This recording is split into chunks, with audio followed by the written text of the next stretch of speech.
السلام علیکم ورحمت الله وبرکاته. ملګرو ستړي مشه په خیر علي د یو نوي پروګرام سره ستاسو ورور جان محمد تاسو ته مخاطب دی.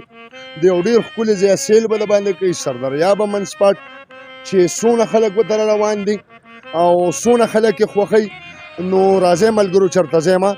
امید لرم چې ستاسو به دا ویډیو خوښه شي او تاسو به راتلونکي اتوار له نن د جمعې ورځ ده انشاءالله العزیز چې سره د فیملي د اتوار په ورځ د وخت راځئ. د کیمرامین ته زه یم چې دا بازار ورته لږ وښیي.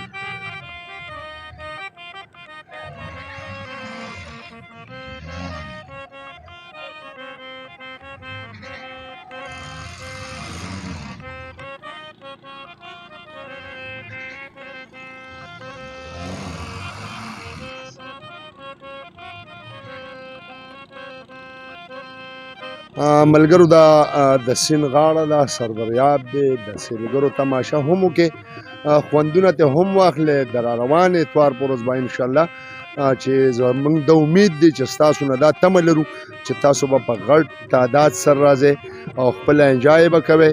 د سردریاب د امن سپاټ به چکر وښئ، ځان سره به ماشومان هم راولئ او خوشحالي به د دې ځای نه هم وړئ. چېرته ځئ چې په سکرین درته دا خلک لږ وښیي. دا خلک دا خلک دغه کې مشکل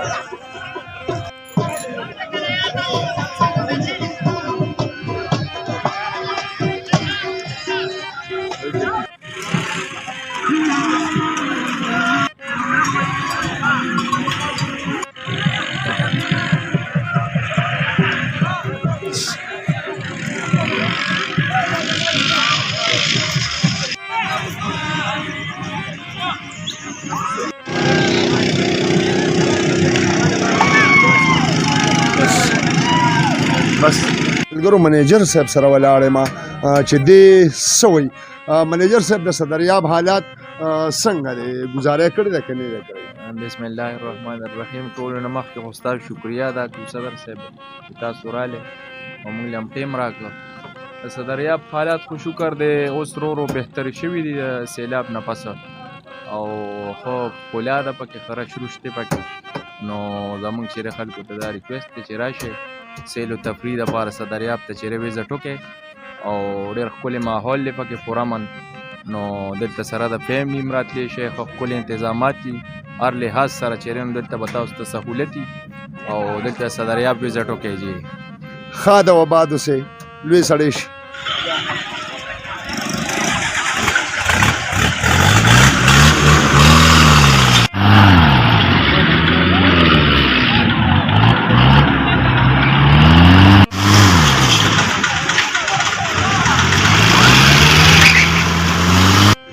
Asmaran pacaran ada kan? Ya kira. Sorry, ada bergerak tuh.